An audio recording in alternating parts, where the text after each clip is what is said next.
All right, we are live. How many coffees have you had today? Is it Thursday? It's not Thursday, it's Monday. Oh. Throwing you off today. I was a little worried about going live today because Monday, you all that driving. I thought you'd be a little on the sleepy train today. No. Okay. I'm alive. Good. I'm alive. Perfect. But yeah, I think I don't know, man.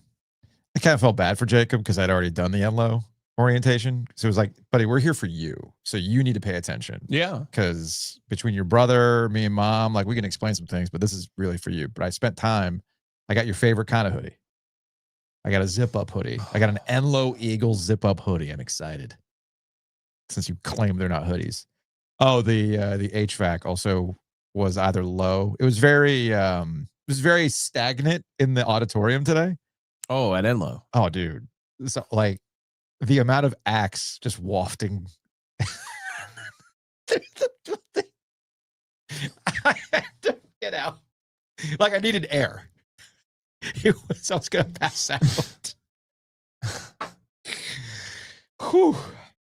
You didn't do body spray. Did you do cologne back in the day? I mean, I graduated in 1993, so there was some cologne in my life. Did you have the cool water? The cool water cologne? No, Jacquard Noir. Oh. But I didn't have enough for that. I had some sort of blue polo. Yeah. That they came out with like an ocean one at some point. That was it at some point. See, I tried Jacquard. Not the cool water cologne, but the whatever it was. I tried. So my mom's dad was a Paco Rabanne guy. Oh God. So I went through a Paco Rabanne phase. Okay. Now I just smell like Degree. I would wear cologne to the dance. That's when I would wear cologne. Not to school. Nice. But I would wear it to the dance. All right. Looks like we Ken, does the volume still sound low? Because we were just kind of what hair gel did you use? In high school, I didn't. I wore a hat pretty much every day. Oh, you're a hat guy. In high school. Okay. Yeah. See, I had the butt cut back in the day, back when I had hair. Yes. I had that middle part butt cut, like a good mid to late 90s guy. So anyway, all right, let's do the thing. Let's podcast alongside Joe Giglio back from his road trip. I am Joe Ovias. We are inside Eford Studios. It is just past 2:00. It is not Thursday. It is Monday. We are Butcher's Market live. Anyway, big thanks to the Butcher's Market for sponsoring our OG Lives. We're going to do another OG Live on Thursday. Yeah, we're going to be at the Nature's Relief in Garner on Timber Drive. Yep. I'm currently caught up in our new technology right now. I love it when things are obvious. I don't like subtlety. Mm-hmm. I want, I'm a Cro-Magnon guy. I want my genitalia outward. I don't want it inward. I don't want to reflect inwards. I want everything out. What? Look at the green in the comments. Yeah. That means green means go means money. That means pay attention to the green motherfuckers because they're the ones paying us. We'll talk about the YouTube membership. Ain't no subtle. I ain't got time for subtlety. This is why you're cursing out of the gate while we're live. Yeah, we'll talk about the YouTube membership channel a little bit in housekeeping. So that's all coming up. Jonathan Alexander, our friend who used to work for the News and Observer and the Charlotte Observer, covering the Panthers. He's now with the Houston Chronicle. He will join us a little bit later on to talk about the week of practice and, of course, the no good, terrible, the less we talk about it, the better preseason game between the Panthers and the Texans. But we will talk about it. But, yeah, we're live today. We'll be live again on Thursday. Had to do the whole Enlo freshman orientation thing with Jacob today. And I am back, and I think I aired myself out. I don't have any residual Axe body spray on me. So we are good to go. While we were gone over the weekend, there was a lot of college football news. Interestingly enough, I'm back. Just say it, please, for me. What's that? Got a lot to get into. We do have a lot to get into. For me. You know what? Let's say it. Let's start local, then we'll go national, shall we?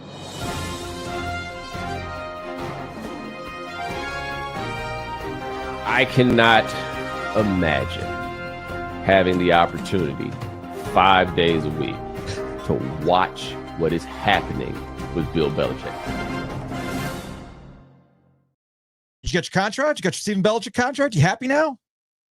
Did they send it to you after all the FOIAs? No, they don't send it. You have to go find the So the Stephen link that they have. The mysterious Stephen Belichick contract was finally released to the public over the weekend, or going into the weekend. I thought it was appropriate that they did it while you were out of town. They're like, they waited just so they know, like, oh, he's on the road. He's stuck in Philadelphia traffic right now. F that. Let's do it right now. So the Stephen Belichick contract is out. Joe's actually pulling it up right now. There's for basically what I skimmed from it. There's really nothing interesting or juicy in there. There are nepotism rules and things like that when you get hired in the state of North Carolina at a public institution. So Stephen Belichick has to report directly to the AD, who is Bubba Cunningham, who we are scheduled to talk to this week. So that'll be on Wednesday's show. And then speaking of his dad, Bill Belichick, look at that. Listen to us, folks. Listen to us. We tend to know what we're talking about from time to time. Bill Belichick is not going to be doing the radio show. It'll be called Carolina Football Live. It used to be Mac Brown Live at, I think it's at Top of the Hill. So come to find out in a release this past Friday that Bill Belichick will do the first one with Jones Angel, and then it's going to be with Mike Lombardi going forward. Now, in the contract, in Bill Belichick's contract, you'll remember that he is not required to do the coach's show as part of his coach's compensation. Oftentimes, coaches can supplement their income with the broadcast partner, and that's how you get into the compensation package, right? Like the school's paying you X amount. The way you get to your millions is through a variety of other mechanisms that they can pull the lever on. Usually a coach's show, coach's appearances, that kind of stuff lead into that. That is not part of Belichick's deal. He will not be doing the coach's show after the first one. It'll be Mike Lombardi. I have the hottest take possible when it comes to this, because I've seen like Mike Florio over at ProFootballTalk.com is in his bag when it comes to this. Like, well, I guess other coaches have to do it, but Bill Belichick's different. Like, whatever. It's not here, neither here nor there. I saw Anthony over at Capital Pizza Box last night when I got back from Florida, and he brought it up. He's like, oh, what do you think about Belichick not doing the radio show? God, I hate it when we break news and no one pays attention. I know. Okay. It's not like we haven't been saying this was going to be the thing. Anyway, I said to him, who cares? He goes, huh? I'm like, no, honestly, who cares? Are you telling me, like, when's the last time you listened to a coach's show? Number one, on the radio. Number one. Okay.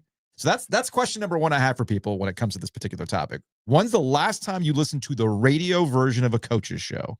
Number one. Number two, do you think that Belichick was going to give you anything interesting? Here's my hot take. Somewhere in the Learfield, IMG, whoever runs the stuff now, because I can't keep track of the consolidation that's taking place in the business, right?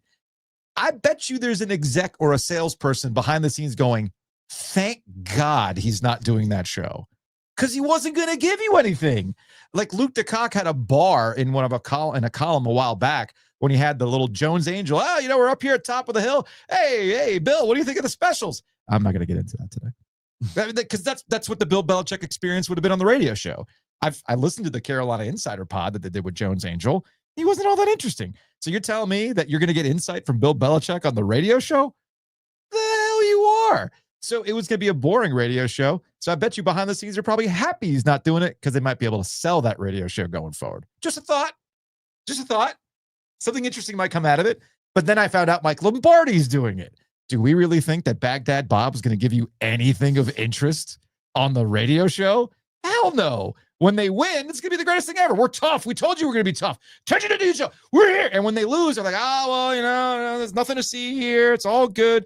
I'll use another dated reference for the olds out there. The young people have no idea. I'll use the Animal House reference. Kevin Bacon going, there's everybody dispersed. There's nothing to be seen here. That'll be Mike Lombardi on the radio show. So anyway, that was my hot take. Mike Lombardi at least has media reps. I mean, he's a failed podcaster. Come on. That'll be us one day. I mean, although some would argue we're already there now. I'm not knocking it. All right. Did you see the contract? Anything interesting? You just skimming through it right now? I mean, there's some interesting bonuses in there, but that's about it. Okay. That's about it. Obviously, there's nothing in there that says when Bill Belichick retires, Stephen Belichick will be the head coach. No, there's no succession. There's no spelled out succession. There you go. That's what I thought. Now, moving on to national college football matters. Which level of dumb out of the Big Ten would you like to talk about first? Would you like to talk about the Big Ten's dumb idea regarding college football playoff expansion, or would you like to talk about Michigan versus the NCAA? I would rather that you put me back in the car in traffic in Maryland on not I-95 than talk about Michigan. So let's go the other. I will be honest. I had forgotten, like, we're still here with the Michigan Connor Stallions thing. I do have a thought on that we'll get to later. So let's start with the Big Ten. Just throwing out ideas, just spitballing here, man. Just throwing things at the wall. I remember being in meetings like that. There are no dumb ideas in this meeting. Just give me anything you got, and we'll put it on the board, and we'll see where we go with it. What do you think? That's Tony Petitti when it comes to the college football playoff. The Big Ten has floated a larger college playoff expansion. 16 teams? Where we're going, there are no roads. Okay? 24 or 28 teams. That's what Tony Petitti's floated out. They want to have, in this 28-team model, the Big Ten and the SEC getting 7 automatic bids apiece. 7 apiece. So half the field. Half the field. The ACC and the Big 12 would get 5 apiece. Okay. And 2 automatic bids for non-Power 4 conferences and 2 additional at-large berths. That's what it's just an idea.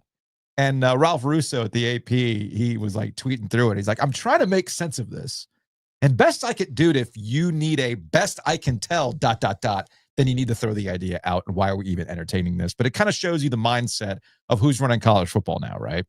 It shows you the mindset of who's running college football. It's what, as we saw with Whit Babcock in those slides, we talked about it with Chip Patterson last week, of how you have to think now post-house settlement, and it's all related to money.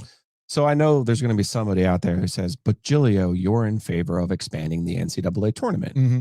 And I do say more is more when it comes to NCAA basketball. Here's the thing about college basketball, though. They can only captivate an audience during the tournament. Mm-hmm. Here's the thing about college football. The season has been a season-long tournament. These games do have value. Even these opening games. This week 1, we're getting the best week 1 in the history of college football this year. We are. And we never had a week 1 like this before because teams, quite frankly, were too scared to play a tough game early in the season, because if they lost, your season was over. Yeah. Your national championship aspirations were over. See Florida State in '88. Your dad can remember Florida State #1. They go to the Orange Bowl. They got their teeth kicked in. By the end of that year, they won 10 straight games, 11 straight games that year. Well, where were they? Mm-hmm. I mean, they were like in the Blue Bonnet Bowl or some horse shit like that. So these games were never played before because teams were too scared to play them. So the regular season in college football, they don't have to compete for eyeballs the way that they do in college basketball. So the idea that more is more in college football is wrong. Mm-hmm. And what Tony Petitti's trying to manufacture, and really ham-fistedly, is some sort of playoff watch, like a race, like who's going to make it. And then you kind of come up with these, well, we got rid of the conference championship games, and now you have playing games. It's like, I got news for you. You already have playing games. Florida and Ole Miss played last year. Yeah. Jackson Dart took a dump in his pants, threw 3 interceptions. Ole Miss didn't make the playoff. Okay. They lost. You don't get in. You win, you get in. We already have that in college football. So I don't really understand. The Big Ten's biggest problem, it's funny. The Big Ten and the SEC think they're the same. They're not. You and me, we ain't the same. You and me, we ain't the same. But you know, it's funny. Indiana got into the playoff this year because they played a horseshit schedule. Okay. 2024, Indiana made the college football playoff because they played a terrible schedule. You still got to go and win the games. They got to win the games. You got to win the games. No doubt. But the primary reason they got in is because they beat a bunch of teams that they could. Yeah. Okay. Meanwhile, the SEC looks at the Big Ten and goes, shit, man, we got too many good teams. We got to do what the Big Ten does. Well, because our teams are beating each other and they can't get in the playoff. What you're referencing is Greg Sankey, and this wasn't even at SEC Media Days. This was coming out of the spring meetings where they wanted to look at automatic qualifiers. Because Sankey, for a while there, was very much adamant about, like, I'm down with automatic qualifiers with the Big Ten. And his coaches rightfully said, no, man, you're actually leaving teams on the table if we go automatic qualifiers, because most chances are we're going to be viewed with a difficult schedule. All the things that you just laid out, we're playing a more difficult schedule, so therefore we'll get more at-large bids. But Greg Sankey already started the rhetoric about we're too focused on not winning. The key phrase, too focused on not winning. Yeah. So you're right about where the SEC is coming from. I think the SEC looked at the Big Ten and said, we need to get a few of those teams to line the bottom of the SEC. Carolina, Duke, Virginia Tech, NC State, Virginia. Come on down. Sure. Because we want to beat your brains in. Sure. Meanwhile, the Big Ten TV people are saying, that's awesome that you got Indiana in, but these regular season games suck. Yeah. The ones that don't have Penn State, Ohio State, Michigan, Oregon. Like, hey, can we get a break over here? And can you please give us something that's interesting? Because NBC and CBS are paying a significant amount of money for Big Ten football, and they do not have the first choice of that Big Ten football game of the week. And when you start parsing through those schedules and you start looking at it, like, how many times can you get Penn State and Ohio State to play? Maybe like the guy at Syracuse. Maybe you get Carolina and Duke to play every week. Maybe you get Penn State and Ohio State and Penn State and Michigan and Ohio State and Michigan to just play each other the whole year. Like, that's essentially what the Big Ten is looking at. They're going, our regular season kind of sucks. Whereas the SEC is like, well, our regular season is great, but we can't get a team in because the best we can do is limp in at 9-3. You know what I mean? So they're kind of looking at each other like, I kind of want what you have. And then the other one's going, no. I kind of want what you have. Well, I mean, if it's television and bringing in more money, I've been saying this for a few years now. It's the 9th conference game that the SEC is holding as far as getting more money. It's not adding new teams. Now, if you add, but does that really even get you anywhere? The extra I'm being serious, because most of the SEC anywhere teams, in what sense? Most of the SEC. I get financially. I get that part of it. Because that's what I'm talking about. I'm saying financially. I'm saying competitively. Oh. I'm saying in terms of fan interest. Okay. In terms of fan interest as well. Because most SEC teams play a game out of the league that's against one of their rivals. Just so happens they're not in their league. Yeah. Most of them do. Then you have someone like LSU who's going out this year and playing a Clemson. You know, South Carolina obviously plays Clemson every year. You have all of these games that are of interest. And I think what they're better off doing is having an open week somewhere where they do a Big Ten SEC challenge where they all pair up and play each other in the middle of the year. That's been floated in the past. I think the issue watch the success of this Texas-Ohio State game in the opener. Watch. Fair. It's going to pop a gigantic fucking number. Well, so this gets back to who's calling the shots now, right? You look at Tony Petitti, who I think his background is in baseball and bouncing around some other stuff. And he's a TV guy. So he's looking at expanded playoffs. Because, you know, I want to model everything I do after baseball, right? Say, buddy. Yeah, that's a brilliant idea. So they're looking at it from a television perspective. In the case of Greg Sankey, his mission, I don't understand the Big Ten's mission other than, oh, you don't actually like college football. I look at what the Big Ten's ideas are coming from a place of people who don't actually like college football or didn't come through college football, don't understand the culture. It's completely out of what most people who like college football are into. The SEC, for all their faults, I know they care about the culture of college football. It just so happens that they want their culture to be the culture for all of college football, even if that doesn't necessarily apply to everybody else, like the Big Ten or the ACC. What are you smirking about? We have quite a conversation going on in the membership over here, including my wife saying, I can't figure out how to join Notre. Am I already? No, Jess, you're not actually a member. So I was going to bring this up in housekeeping since Jess brought it up. And shout out to my guy Cheeks down in Florida, who I caught up with at a tiki bar. Apparently, you cannot join. You have to do it through the desktop. You can't do it through the app. Oh, yeah. There's something. I know why. Isn't it Google? It is, but there's something to do with Apple getting a cut. If you go through the website, that's where the transactions come in, right? So you got to go to the actual desktop version of YouTube. You can't do it within the app, apparently, as I came to find out this weekend. Website only. Yeah. If anyone knows. Positive vibes only. Website only. Website only when it comes to joining things. All right, moving on from that. Speaking of the Big Ten, I'll say this about the NCAA versus Michigan. This has nothing to do with You gonna make me go get a beer during this, or? Well, no. Well, here's my question, because I'm with you that the topic about Connor Stallions and sign stealing and national championship stuff, that's all out the window. I don't want to rehash all that kind of stuff. It's really a set of questions. You're upset with the punishment. Who it? Michigan is? No, they are. Well, anybody who gets punished is going to be mad. Okay, fine. But otherwise, it wouldn't be punishment. We're doing this thing, though, nationally, where you see this and people are like, well, they should have been given the death penalty. Well, they're never giving the death penalty ever again. Because the guy stole signs? There's that. Also, they were being obtuse. Like, they were not cooperative. Sure. All these other kind of things. Sure. Right. So the context here, real quick, here's what's happening to Michigan. They're going to pay a $50,000 fine. In addition to, I thought it was way more than that. Well, here's where it gets tricky. It's a $50,000 fine. That's a straight sign the check. Here you go. Okay. In addition to 10% of the football program budget. That's where things start to get. Is it 25? Is it 30? Is it 35? Depending on who you follow. ESPN initially said $25 million.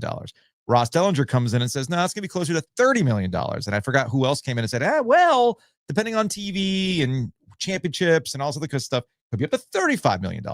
So question number one is, what is proper punishment in the age of NIL post-House? That's question number one. What is proper? And then number two is a question that Matt Brown of Extra Points posed in his newsletter. And you can see Matt on Friday, night zero, Bond Brothers East Side, who can answer these questions. Is $25-30 million a lot of money to Michigan? I'm not talking about $25-30 million is a lot of money to NC State. Sure. We know $25 to $30 million is a hell of a lot of money for NC State.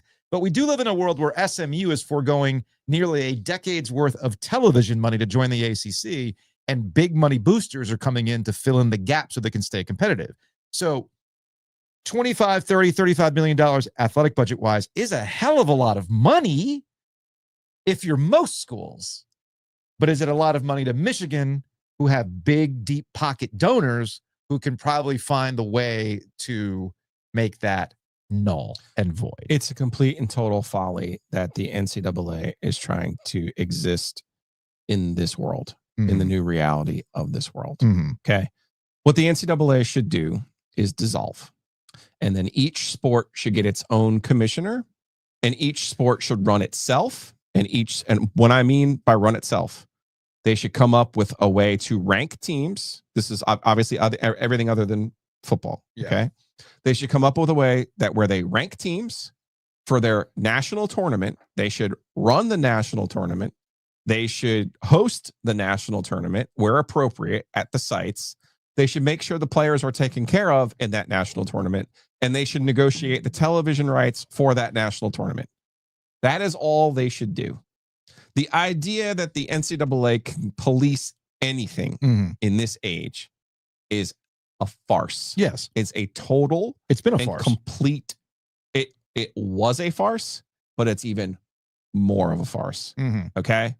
But here's because the thing. I'm going to sit here and tell you something as someone who has their Netflix accounting degree. All of a sudden, you watch Michigan's. My budget. Well, that's interesting. Well, my actual football budget. Well, you see, it was 125 million. Thank you. In 2024. So okay. But in 2025, you see, this money. This was a gift. Yes. This is a gift to the Michigan, the true blue Michigan men of the Upper Peninsula. And now, see, that's where your quarterback's getting paid? Stephen Ross. Well, it's the Stephen Ross Memorial Dolphins quarterback. And this is my Dave Portnoy Barstool locker. It's not ours. Yeah. But if you go to that locker, you could get $1 million for your left tackle. There's a ways to go about it. You're right about that. Right. Two things. So spare me all of this. I would simply, when people... The NCAA, and I'm not trying to step up for the NCAA. I'm simply saying that the NCAA is an easy punching bag. They have been a punching bag for a very, very long time. Joe, they're trying to hire Deloitte to enforce NIL contracts. This is where I step in and I say that the NCAA is made up of member institutions to make up the rules. Yes. So if you were to dissolve the NCAA, the only thing that would come up out of the ashes of it is just another form of the NCAA made up by these institutions that don't know how to police themselves. That they don't have to police themselves. And then I would say this, I would legitimately hire independent people, not to enforce anything. I would hire them to stage a championship. That's I it. don't like post-consequence worlds that we're living in these days.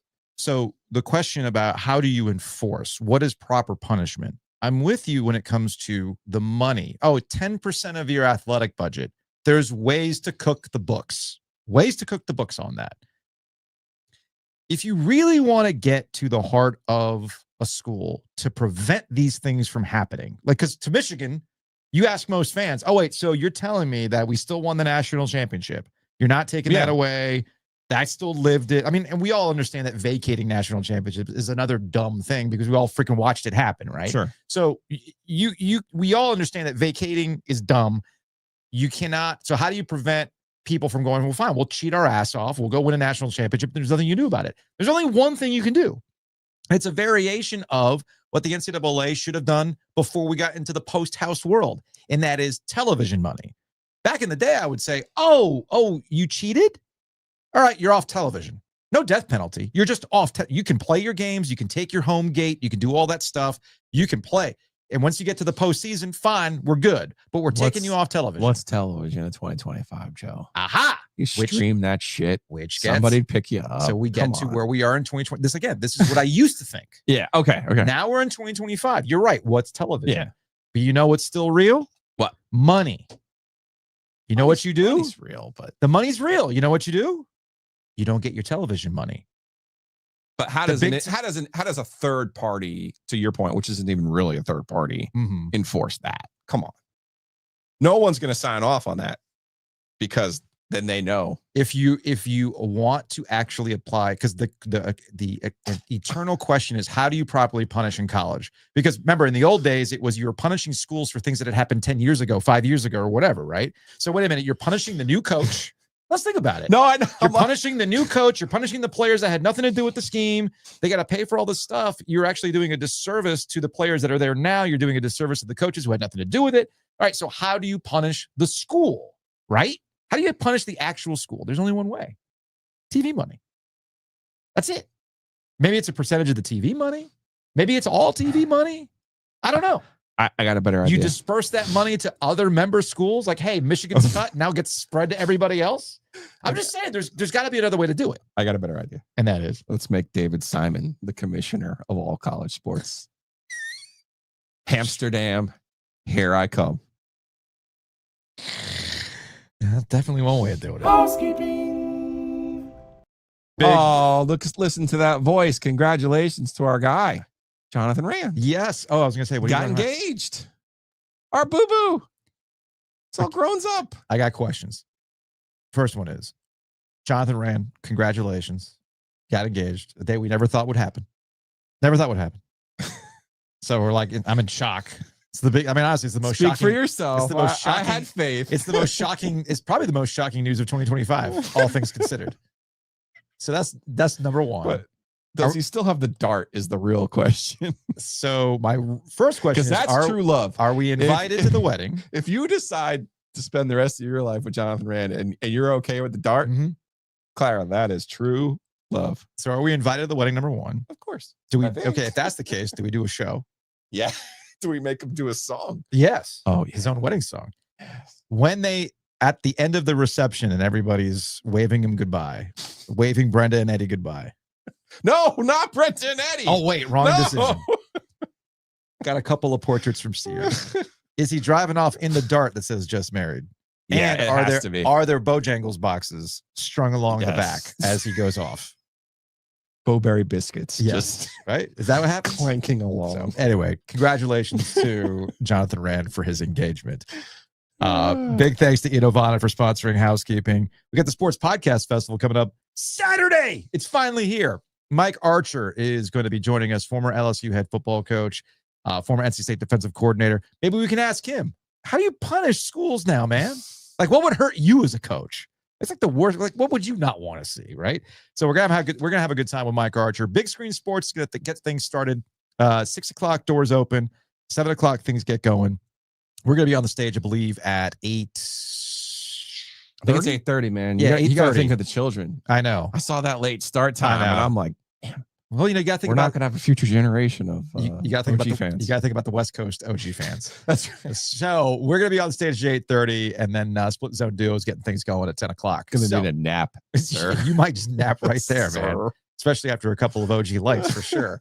So go get your tickets today, therialto.com. It's this Saturday. This Saturday, get your tickets. We got the Butcher's Market catering too. It's gonna be a good time. Like, are you kidding? It's gonna be a good time. Good time. We got an exclusive home field shirt as well. And of course, I mentioned Oh, I should have bought it in from the car. Night Zero at Bond Brothers Eastside with Matt Brown from Extra Points and Michael Felder. And for all of our loyal followers on the Instagram who see me with my my game inspired, the OG hat, we have that for sale. A special edition, special run at the Rialto on Saturday. We have a purple for ECU. Mm-hmm.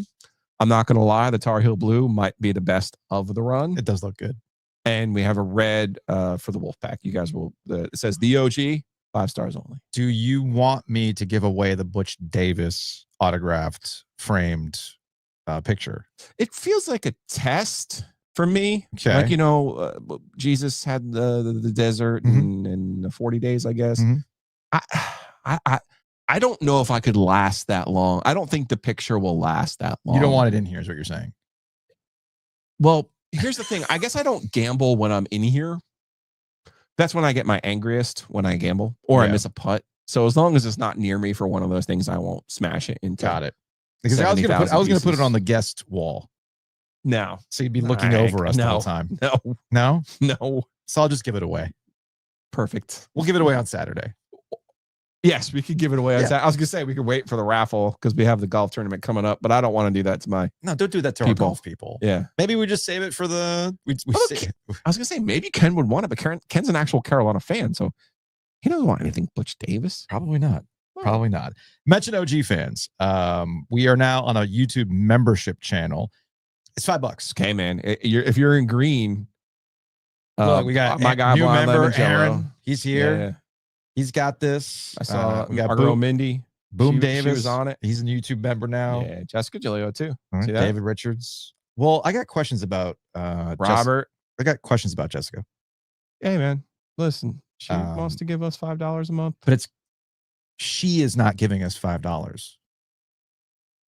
Like, it's our own people. Like, it's your $5. Therefore, our $5. Hey man, she's got her own $5. If she wants to give me $5, let's not discourage anyone from using their money. She's trying to be a trendsetter. Fair enough. All right. So here's how OG Fans works on YouTube. As I mentioned earlier, you have to do it through the website. You got to do it through the desktop version, not here's how the app version. Gilio is like a Pavlovian dog. He sees something and it's like, oh shit, that means we did something good. You tell me, I'm in. Let's go. Yeah, I know. YouTube lives are going to be funny when we get the memberships because he's going to just see green, money green, right? Green means go. It's just $5. You can't even get a tray for $5 anymore. It's probably been 10 years since you could get a tray for $5. So $5 a month, you will get YouTube membership access. That gives you OG business and the full OG mailbag as well. It also gives us on YouTube when you're watching, whether in the comment section or on lives, after darks, etc. That allows you to do a custom emoji set. I added the drunk wolf into the emoji set. I might be able to add our drunk friends that Michael put together for us. I could be part of the OG. A whole list of friends for us. Yeah. So all those things can go in. I believe if you type in drunk, it'll show up as the drunk wolf on the chat. You can't see it on our end. Okay. But I believe if you do that in the chat, that's how that shows up. So we'll add some other ones in there. You also get a little badge. You see green on our end, but on the YouTube end, people see a little OG with the 5 stars that Michael had put together. The hat that I have. So that's how that works. So all that stuff is on the membership channel. And then there's some other things that we'll add on too. Now there's levels to this because Gilio had texted me like, well, how do we settle on $5? Yeah, because I thought you told me that we couldn't use round numbers. It's $4.99. Oh, okay. We'll just say $5. Okay. Yeah. So actually, you're supposed to say $4.99 because it makes it sound like you're really saving. Right. So it's $4.99. The reason why we settled on that is because that's what YouTube said. Oh, you're offering XYZ? Yeah, man. $5. All right, cool. Got it. But we have custom levels we can do. Whoa. We can charge as much as $10,000 if we want. We could do a Michigan special at $25 million if we wanted to. Right?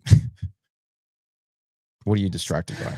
I feel like OG Founders Club was basically just rolled out to pay his tax debt last year because you knew when you're good at gambling and when you're not putting anything aside, there's something to that. No, there's something to that. Blind Lemon Jello. Come on. There's something to that. Wouldn't do that to you. No, Brian and Julie paid our tax debt last year. That's actually a very, very fair point. Shout out to Brian and Julie, to the Donnelly team for helping us out last year. If you need a new commercial real estate space, I mean, hit them up. Our ad run has ended, but we still thank them for paying our taxes last year. Saved our ass. So if we want to, we can set a level of like $1,000 that guarantees you a once a month. But what color would that be? What do you mean? Like if it's green and I'm excited about green, like I what don't color know. Could it be? I really don't know. Where you're like, I don't know. We could charge somebody $5,000 to go to your house and do a show. Oh, do a house from there. Do a show from their house. Yeah, we could do that. I like that. So we just have to decide what we want that level to be. That kind of sounds like our former employer. So I don't want to do that. No, that's not. That's just a classic. I mean, MTV used to do that. Remember? In your house? Yeah. They actually used to take WWF in your house. WWF in your house. So these are all things. Yeah, wasn't MTV, really in your house though. It was like, they did in your backyard. No, they just did a pay-per-view and made it sound like it was in your house. MTV would actually do a show in your house, in your living room. Was Pauly Shore there? I'm not sure. I'm not sure if Eric from the Grind. I'm not sure if the Wheeze was in there. So that's all what's going on with the YouTube membership. What? Whoa, Mike.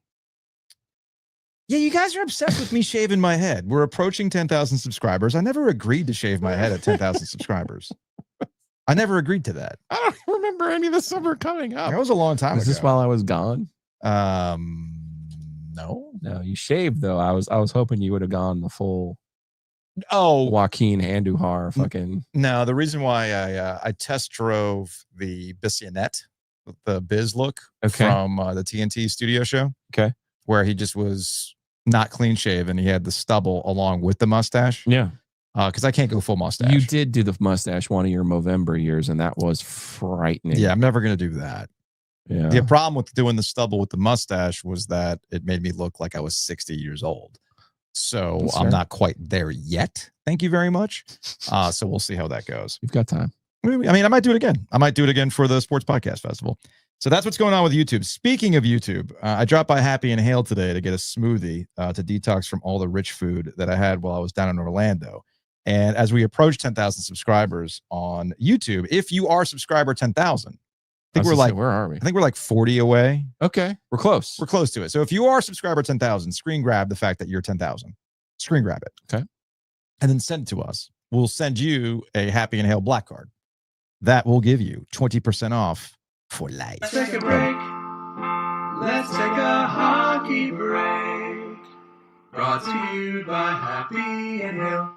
So I had the green smoothie, which was fantastic. You can get the Allman Brothers. They also have a new bowl. I don't know if you've tried it yet. Have you seen the new bowl? Have we talked about the new bowl? I can't remember. We haven't. It is the Chipotle Caesar. I took a picture of it. Okay, yes. Okay, so the Chipotle, I couldn't remember if we had talked about it or we not. hadn't talked about it. It was Tyler had released that. Tyler and Jordan released that. Okay. So it's chicken or tofu, rice, kale, street corn, pico de gallo, cabbage, tortilla crunch, scallions, Chipotle Caesar dressing. I didn't get that today, but it is on my list of things to get. So go check them out. Happy and Hail. Download the app. Use that promo code OG20 to save 25% off. The app is also just really, really good and handy. It is. Like if Happy and Hail's app ran the world, we would all be better off.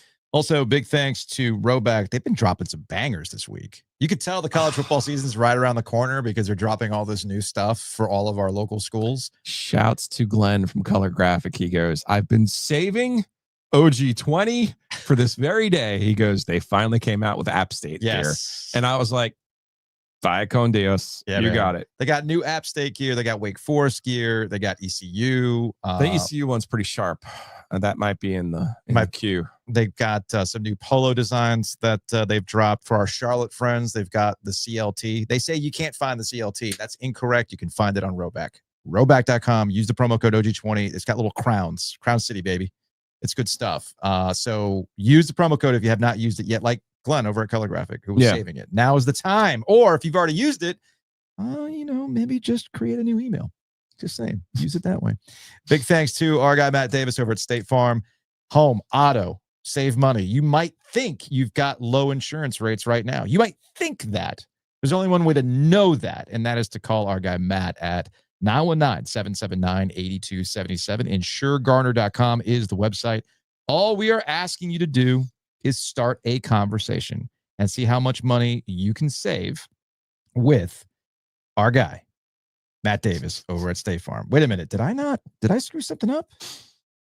Wait a minute. What did I screw? Oh, here it is. What? No. I thought I had screwed something up. I did not screw something up. We're doing it live, man. No edits. I don't know what you're talking about. I can't. No, don't mind me. Okay. I'm talking to myself. Okay. We're live. I thought I'd screwed something up. There's nothing I can do about post edit here. We just got to do it live. We'll continue.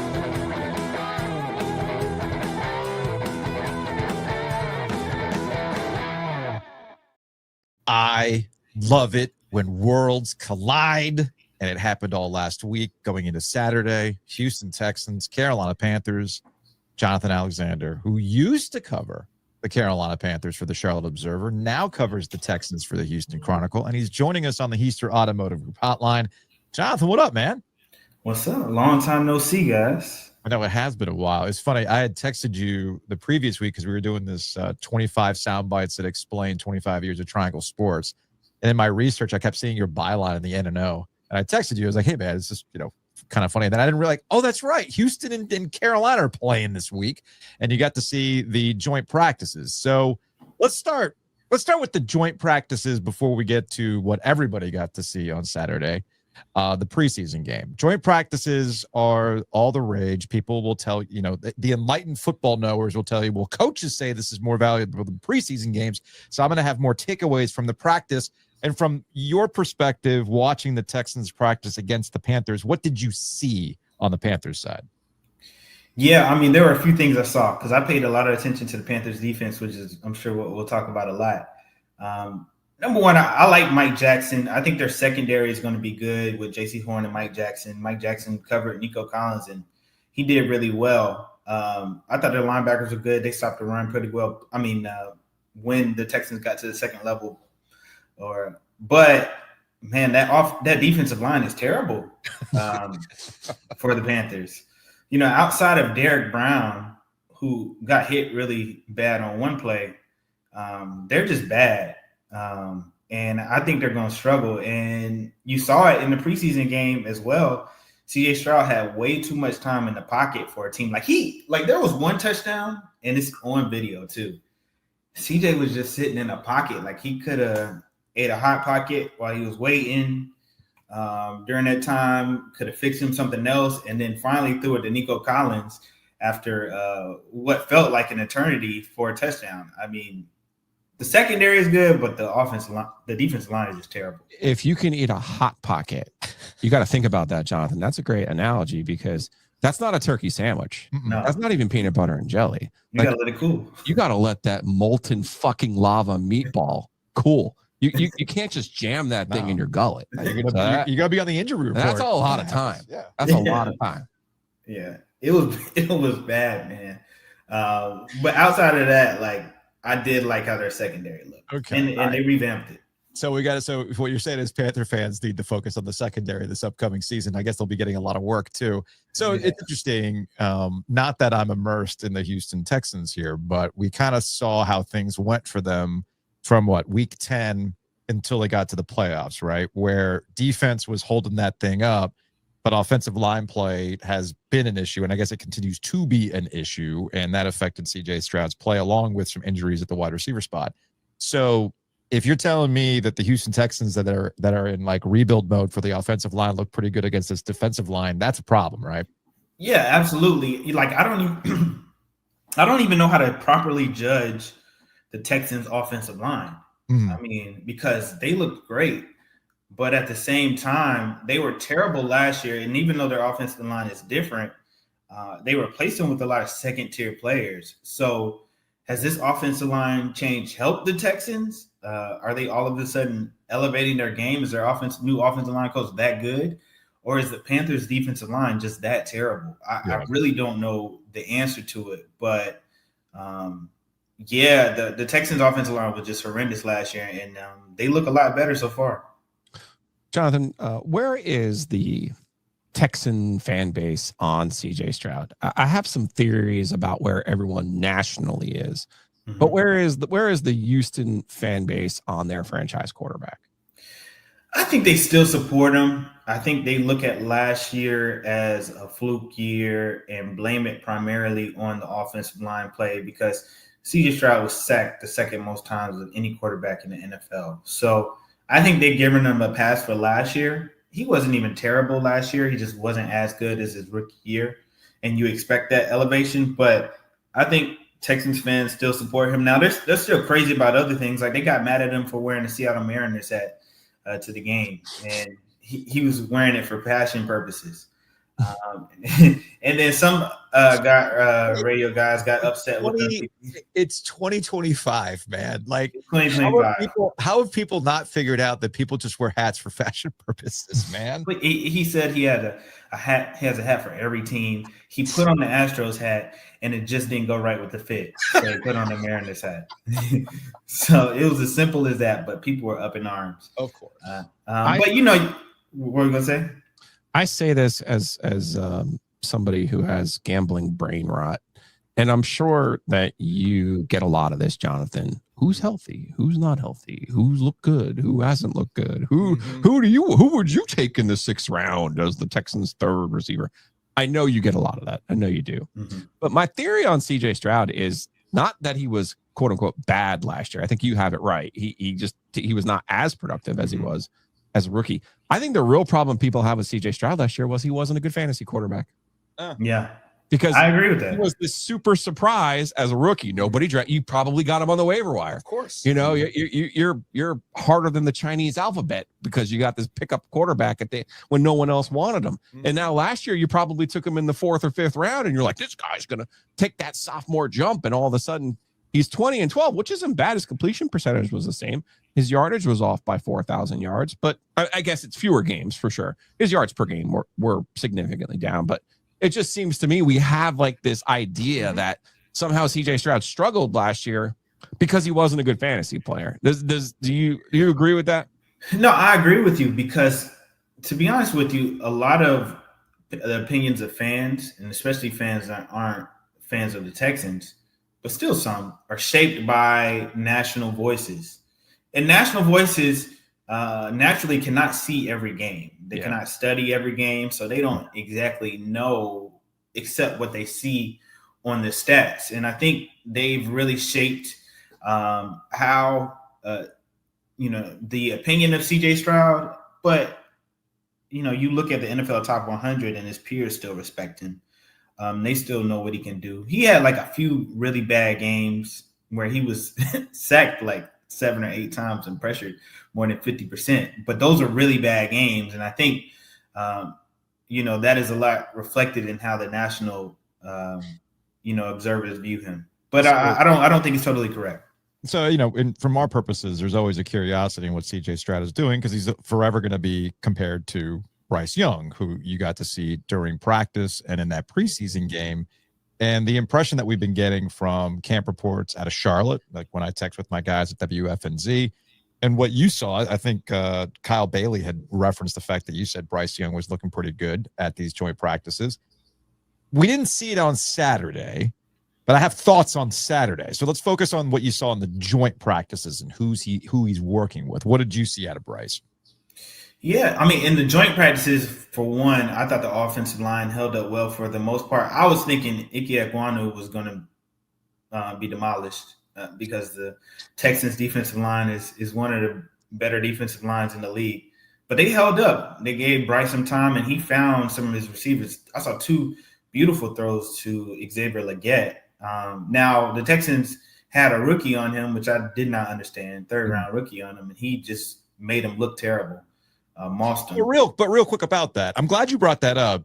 That's what these joint practices are for, though, right? Like let's mix and match. Let's put some people in these positions just to see what they can do. It's why I get annoyed at people who get wrapped up in interceptions. It's like, well, what's the context here? Was he testing the arm? Was he trying to put it somewhere that was difficult? Because that's what you can do in these practices. That's why, and to your point about Xavier Legette looking pretty good. Well, what's the context? Who they put on him? Yeah, and they put a 3rd-round rookie on him. But it was a really good throw by Bryce, and then he hit Ted McMillan against Stingley, and who scored for a touchdown. But it was a perfectly thrown ball, and McMillan ran it in for a touchdown. So I saw some good things. Now he did throw an interception to Stingley, but overall it was a three touchdowns and one interception is a good day. Okay. And then you fast forward to Saturday, he has two series, 2 pass attempts. One of them gets dropped. There's nothing you can really do about that. That's on the tight end. And the other was what? If I remember correctly, it was a free play that ended up being an interception that didn't exist. So 2 series and out. And that's why Panthers fans, I know you get texts from people. Yeah. That's why Panthers fans are freaking the hell out right now because of what they saw on Saturday. Yeah, absolutely. My boys DJ and Miguel were just up in arms. They just couldn't believe what they were seeing. They said Dave Canales is just outside his mind for the explanation he gave Vashti Hurt the other day. So, yeah, I mean, I don't think it was you can't blame it on, and we were talking about this before the show, you can't blame it on Bryce. He only had 2 small series. He wasn't terrible. I mean, over 2 isn't great, but he didn't have opportunities to show what he could do. So, I wouldn't take much into that. I think Bryce Young, as long as his confidence is high, is going to show improvement this year because he has more weapons and more people to work with. I look at the situations that they're in. I feel like they're more similar than not. The Texans and the Panthers. Yeah. Because you think about where the Texans are, like, and Jonathan, that division was awful last year, right? Mm-hmm. The Titans are hoping for a makeover. They used the number 1 overall pick on a new quarterback. The Jaguars, I still don't know what they're doing, but they're one of those 2 will probably be better than we think, right? Mm-hmm. I actually think the Colts are going to be god awful. I think the Colts are going to be the worst team in the NFL this year. I really do. And then there's the Texans, who by default, I think, because of that situation, have taken advantage of their opportunity last year. That's not to dismiss DeMeco Ryans as a coach. I think he's done a really good job for the Texans. And you look at the NFC South. But then the South, the Saints are never getting on TV. The Saints are terrible. Like, they need a whole entire reset. I think the Falcons could be good. Could be. Maybe if they could get the Chiron right and get Michael Penix's name right. I never want that to be right. That would be interesting. And then it does seem like Baker Mayfield has kind of found his groove in Tampa. But they feel like very similar situations for both.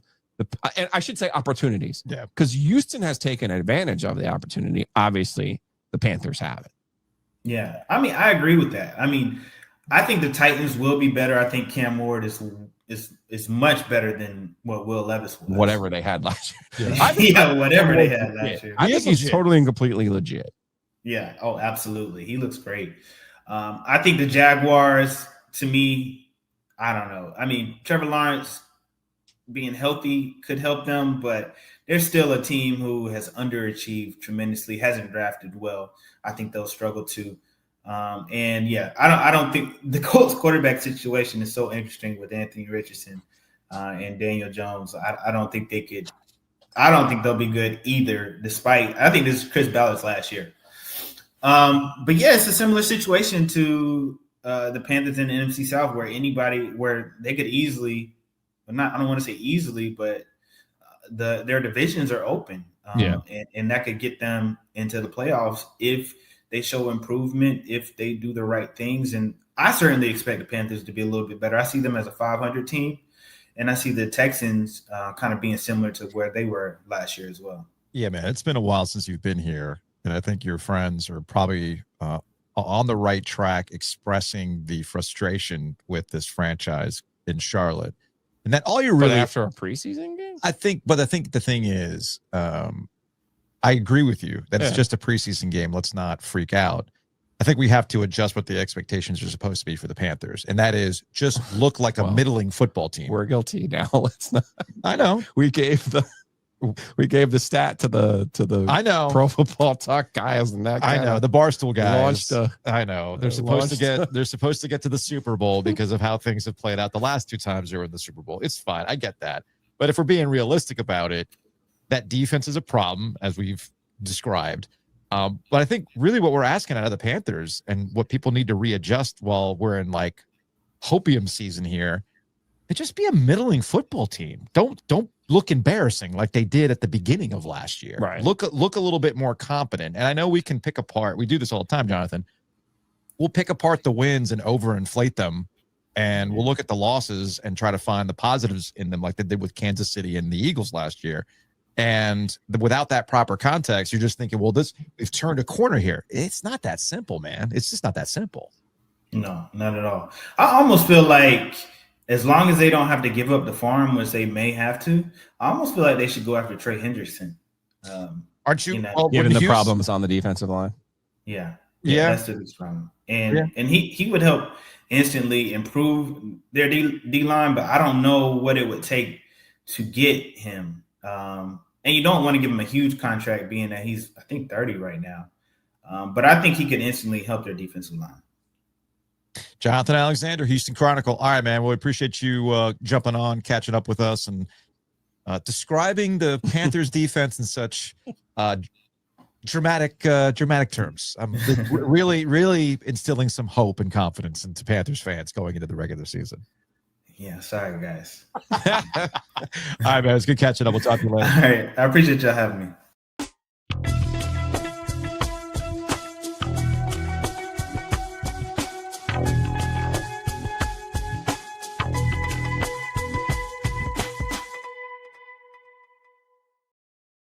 I feel like hold on. Am I muted still? What? There we go. I'm just hitting random buttons here as we're live today on a Monday. I feel like I've done our Charlotte friends a disservice. We probably need to find a better OG Light distribution channel to Charlotte for the Panthers this year, because people are going to need it, especially with that defense. I wouldn't give up on them just yet. Okay. Just yet. All right. Fair enough. Yeah. Now, where I will tell you OG Light goes amazingly well, which you can get at the Butcher's Market. I know you can get at the Butcher's Market on Millbrook and Falls, along with the Gleazy. That's the only location you can get the Gleazy. Yeah, we got to make sure you point that out. The brisket dog is at the Gleazy is at the Millbrook Falls location. Okay. Pretty sure there's still some beer there, or there will be a re-up of beer there. And then when you get the Gleazy, you get the beer, or if you go to any other number of Butcher's Markets that are out there, and you get their wonderful selection of pre-made burgers or whatever you're going to smoke. Is your grill working at its peak tip-top condition, Joe? It needs to be, because it's that time of the year. I don't know about you, but fall really is my peak grilling time. Well, you got to get ready. So you contact our friends at ncgrillrescue.com. As Gilio pointed out to me, I didn't realize this. If they can handle the Northbrook pool grills, that's right, they can handle your grill. Trust me on this. We're talking about a deep clean that in no way, shape, or form some spray you get at the store is going to be able to handle. And it also prolongs the life of the investment that you put into your outdoor kitchen or that setup you have for the tailgating this year. So get that cleaned. Contact our friends at ncgrillrescue.com, and they're going to make that thing sing. I also have, speaking of sing, I have heard the jingle for the NC Grill Rescue. Oh, okay. Bud has outdone himself. All right. Again. I am looking forward to hearing that here in the near future. Yes. We're talking about an outdoor kitchen, right? Maybe you've had designs on an outdoor kitchen and you want to buy a new house that has one. Well, our friends at Hometown, you can tell them, like, look, man, I am looking for something that like already has a wonderful outdoor kitchen that maybe NC Grill Rescue can come in and clean up, but it's got the good bones. Well, Hometown Realty can help you out with that. MyHTR.com is the website. Again, that's myhtr.com. You can buy and sell with confidence, get a better idea of what the housing market's like here, and go forward. And all that starts with a conversation at Hometown Realty. So check them out at myhtr.com. So you buy a house, take that thing to close. You sell a house, you take that thing to close. Whitaker and Hamer can handle that for you. You're stuck in traffic and you found yourself in a road rage incident outside Philadelphia that Joe Giglio may or may not have done. But, you know, they could probably represent you in that situation. No tickets? No tickets. Yes. Way to go, Joe. I have serious questions about Maryland and Delaware, though. I mean, serious questions. It's a day that ends in Y when it comes to Delaware, because they allegedly are enforcing speed by photo. Okay. Are you afraid you're going to get one? No. I spent the entirety of that trip pondering the legality of enforcing speed by photo. I see. Well, in the state of North Carolina, we've already gotten rid of red light cameras. I mean, how on earth are you discerning someone's speed via air quotes photo? Sounds to me like lawyers would be able to figure that out with faulty equipment, that sort of thing. Whitaker and Hamer could probably Any help you kind with of that. accuracy. There's just not a single chance that the main artery of this corridor of the United States, you're picking and choosing which object is going greater than 65 miles per hour. Well, if I am calling complete and total shenanigans were you not on the state of Maryland and the state of Delaware. were you not in a self-driving car this weekend? I was. Okay. So if a car can self-drive, who's to say that they can't tell how fast you're going based on cameras? Well, you know, I have one that's actually more BS than that. And it's not in Maryland. And it's not in Delaware. It's actually in the state of Virginia. Oh, Where they have airplanes checking your speed. enforced by Bullshit. That's what I finally, the conclusion I finally came to was it was just a placebo. Because you see the sign, you see the camera, you slow down. That's all they really want. You know, as a kid, I always thought when we were doing our road trips, the speed checked by aircraft, that the plane was literally going to come down on you when I was a kid and check like, oh, you're getting pulled over. Yeah. That's what I always thought as a kid. But obviously that's not actually what's happening. But either way, Whitaker and Hamer can help you out with that. We were talking about homes. You just bought this house, or let's say you're getting ready to sell the house and you're trying to increase the value of your home. Well, have some baller shades, some new blinds. That would definitely do it. Our friends at Bloomin' Blinds can help you out with that. Give them a call directly at 919-980-9815. I know Chris. I thought you were talking about my new gas station shades. Those aren't bad. There's some like knockoff Ray-Bans. I don't know. I mean, I like to get. You've got the reflective glass, the reflective shades. So these were in Connecticut. So you can play poker and nobody's going to know what you're doing. So that's good. They got a little red accent. I mean, these were $22. $22 for those? Yeah. Yeah, dude, you should have just gotten some gooders for $25. Probably last you a little longer. I don't know who that is. Anyway, go to Bloomin' Blinds, 919-980-9815, and they'll take care of you. 10 or more window treatments, you're going to get 10% off your order. So head on over to Bloomin' Blinds.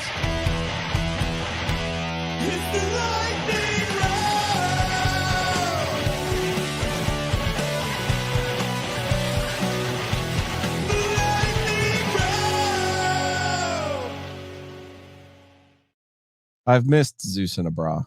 AI Zeus is back. Also, I missed, even though you were out of town, you were still texting me a variety of. Oh, and there are some beauties in here. So I'm going to sit back and enjoy this and see which ones you parsed. From streambet.tv. Sorry, babe.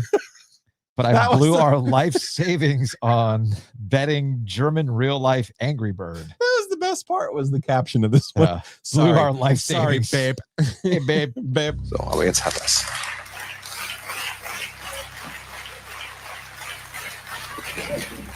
So. That was terrible.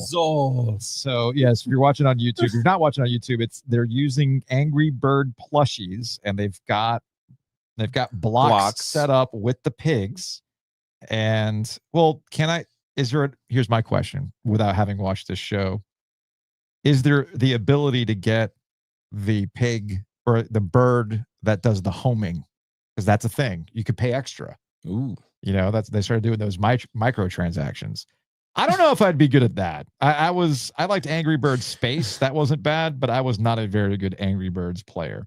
There's a reason why my AP physics grade was ass. That feels like the carnival setup. Where the bird is definitely not heavy enough. Absolutely not. To knock over. It's got like they've taken out some stuffing, so it just kind of goes whoop, and then just drops. I'm gonna need to check the regulation on that Angry Birds before I dip my toe into the gambling pool. Here's another German TV show gambling thing. Damn, it's late. I should go to bed. Also, me at 3 a.m. watching the German shopping cart return championships. Let me watch this as she pushes. Oh, see, I would dominate in this. What this woman just did is me at Wegmans, Publix, Trader Joe's. Oh, look at the score, though. Target, right? I do all of that. Oh, right. It's basically, this is like curling. Yeah. In the grand scheme of things, they got a line. Now, not all carts are the same, and that's impressive because that's from a distance. But I would dominate this. She banked it in. That's good. Now that's terrible. Now here's where it gets tricky, and I don't know if this show does this as I'm watching this clip. But why the gloves? Well, for grip. Okay. You might want to put a little English on it, you know? Look at that. I mean, that was flawless. I'm impressed. I'm impressed by this. Now, they're metal shopping carts too, because that also factors in. Now, here is the thing that I'd be curious about, because they're only doing one cart at a time. They're only doing one cart at a time. If you want to go next level, do you have the accuracy and the force behind pushing a cart to get the cart to lock in with the other cart? Because that's what I do. Listen, that's also kind of bullshit, because that's a sunny day cart toss. Mm-hmm. Don't give me this sunny day cart toss Perfectly competition. flat ground. Yeah, no. Not cracked asphalt. No cattywampus, wheel up front that's been spun around in the produce section. It's got the plastic on it. Like, come on, man. Yeah. That's not legit. That's some test tube bullshit. Zach with a good point about the Angry Birds. Bomb Bird would go crazy. Right. Like, where's the Bomb Bird?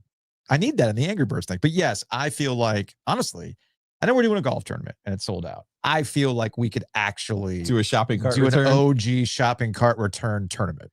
Who doesn't sign up for that? Find some terrible parking lot too. Yeah. I'm in for that. All right. I would gamble on it too.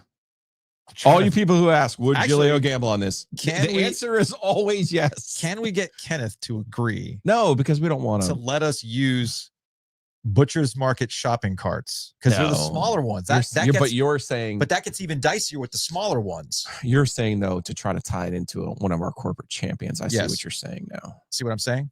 Okay. I think that we could do. Are they the only ones who have shopping carts of our champions? Of our champions, yes. I'm pretty sure they're the only ones with shopping carts. Okay. Imagine if we were out at Quail Corner Shopping Center or Lake Boone Shopping Center. I would go Lake Boone because that's new asphalt, because they just put that parking lot down. I think Mike has this right though. It has to be a food line. Like it just because the paving is gonna be. Yes, that's a good point. Yeah. From NC State moderator, Ovi is out here flexing his family income. The fact that the food line isn't on the list of the grocery stores you visit says money bags. All right, you know what? Fine. You know what? It's because you all have been good to us. Mm-hmm. It's all that YouTube membership. It's the green. It's the green, baby. It's the green getting it done. All right, let's see what else we have here on the dump. Is there more that we were gambling on? I think there was. No, I did not see any more gambling. No more gambling. We got I did see this. Hayden Christensen threw out the first pitch of the Cubs game. He was wearing 66. It's well done. Execute order 66. You underestimate my splitter. I was talking about this with my brother while we were in line for several rides at Epic Universe. And we both, because he's 16 years younger than me. So for him, the prequels are the thing that, that's the thing.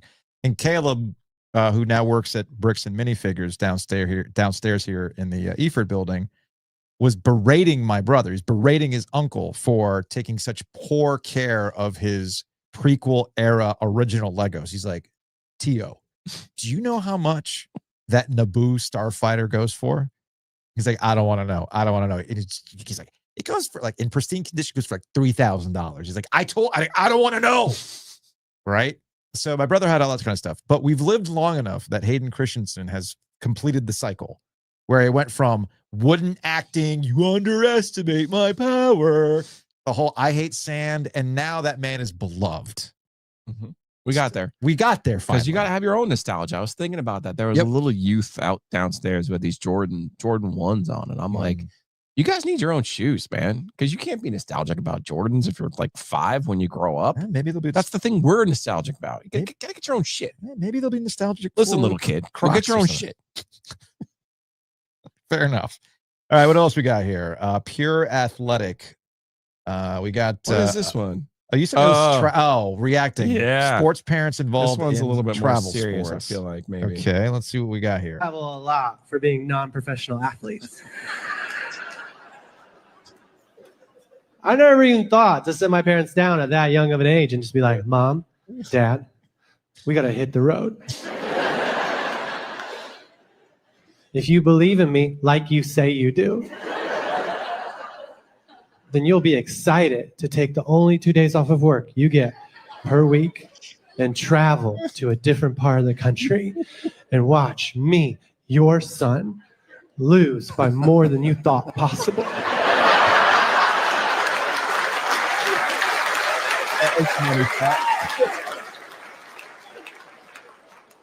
You also might have to develop a drinking habit with the parents in the hotel lobby late at night as you criticize the coach for their decision making.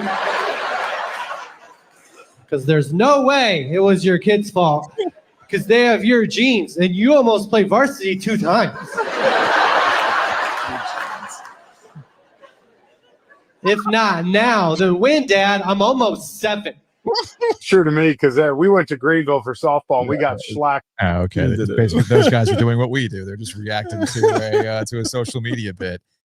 All I could think about was you and Sondheim talking about your hockey schedule, and I'm like, yep. Yep. Yeah, poor Sondheim. He's actually going up to North New Jersey this weekend for such things. I'll be.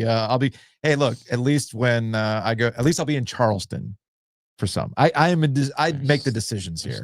There's no at least, Joe. At least I'll be in Charleston. No, we'll be up in DC.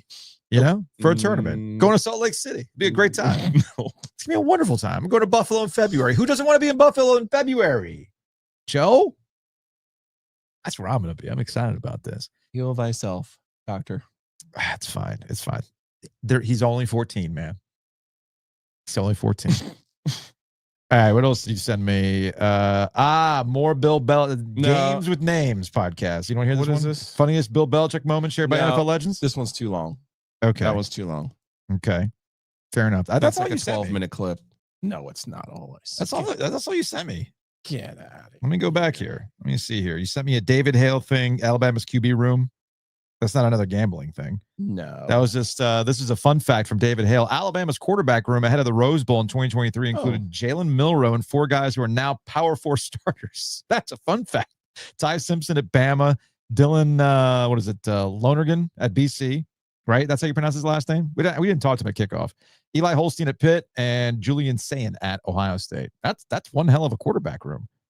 Trying to think. Oh, you sent me a golf one. Oh, you didn't get the sorority recruitment video. No, you didn't send me that one. Yes, I did. Tuesday at 10:36. Hold on. It's a classic. Hold on. That's a good one. Let me see. Got a reel by Carolina football. Okay. Sorry. Let me pull this one up. Then the other, this will be the last one we do. I was gonna say the other one that's actually very good is the golfer, because he said he overdosed on creatine.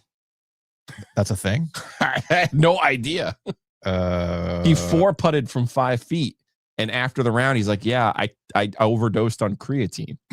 He's like, "I almost withdrew from the tournament." All right, let me see. But you don't have to play that one. Play the. No, I'm gonna do this recruitment video. All right. Yeah, this is good. This is good. We got boom sorority recruitment video director. Okay, so for this video, I'm thinking we get 4 of the most toxic girls in the sorority in the front, dancing on beat, kind of, but not really. And then in the back, we'll have like 400 to 600 girls just kind of standing there doing nothing. Yes, girls, work it, work it. Girls in the back, okay, stop moving so much. This isn't about you. So we're gonna organize the back row by hottest. So ladies, you know, if we're 6 and below, get in the back and pop, pop, pop. Yes, girls, you're putting the base in basic. Allie, come on, do we think we're front row material? Honestly, no. Okay, nice try. Get in the back, sister. Get in the back. Ladies in the back, why are you moving? Stand still. Okay. All right. I could definitely see these sororities hiring somebody, right? What was the movie? Bring it on, get it on. Did I not send you the story? I thought I saw. What is the name of the movie? Bring It On. I think it's Bring It On. Not Get It On. That's a different story. That's Cinemax. So did I send you the Wall Street? Cinemax still exist? I think so. Okay. Did I send you the Wall Street Journal? You did. Story about how parents are paying for consultants to get their daughters into these sororities. Correct. So I guess they can't be the front row person. Because that's got to be brutal. That's got to be brutal on the self-esteem. Like, I know the guy's making a joke about it, but can you imagine like the psychology of I want to be front row material? Like you get the solo. It's competitive, man. Everything's competitive. It is. See, Kyle gets it. Fingers. Kyle gets it. I literally sat down last night, planned out from now until May our travel schedule for swim. I know. It's a real thing. I man. know, Kyle. It is a real thing. Just saying. Anyway, there's your social media dump.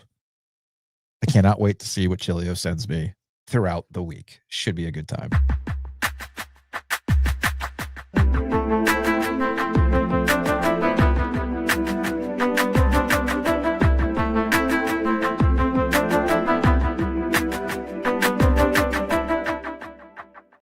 You're probably thinking, Ovias, how in the world can you afford to shop at the fancy grocery stores?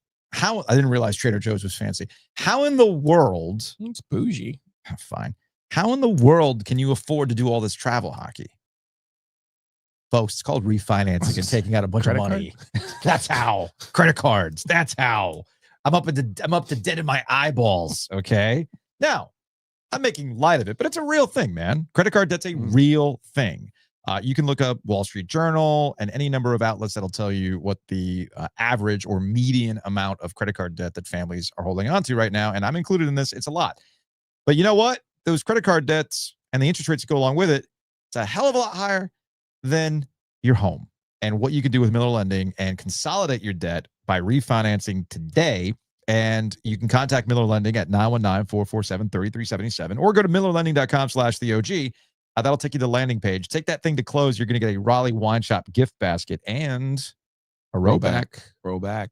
Right? No, nobody liked that. Now, I think this is the most important part. In fact, I spent a lot of quality time with my brother this weekend, which was good. Okay. He was asking me how the whole Miller Lending thing worked. So I explained the whole Gordon Miller history going back to the 80s and all that kind of stuff. And the beauty that our parents had when it came to buying a house. You could have 2 nickels and get, 1.9% back in the day, right? And buy a house. I don't know. I'm being facetious here. But it used to be a lot better back in the day. Right? So I explained the whole thing and all this other kind of stuff of what's going on. But I said, more importantly, the thing about Miller Lending is, if it's not going to make sense for you, you know what Miller Lending is going to tell you? Don't do it. Not right now, man. Yep. Not right now. Other places will not do that. They'll try to find, oh, no, let's make this work. They'll just straight up tell you, doesn't make sense for you right now. That, to me, that matters. That's customer service. So contact, and it's happened to me. Hey, man, I think I need to refinance. Wait. Yep. Or not right now. Here's where the numbers are. And here are your choices too. Yep. That's all very, very important. So go to millerlending.com/theog and check it out. As I mentioned earlier, I was at the Enloe freshman orientation flight school, AKA flight school. And one parent came up to me and said, your ice cream flavor crushed it. I looked up and everybody was having the ice cream flavor. I was going to say, how do you follow that?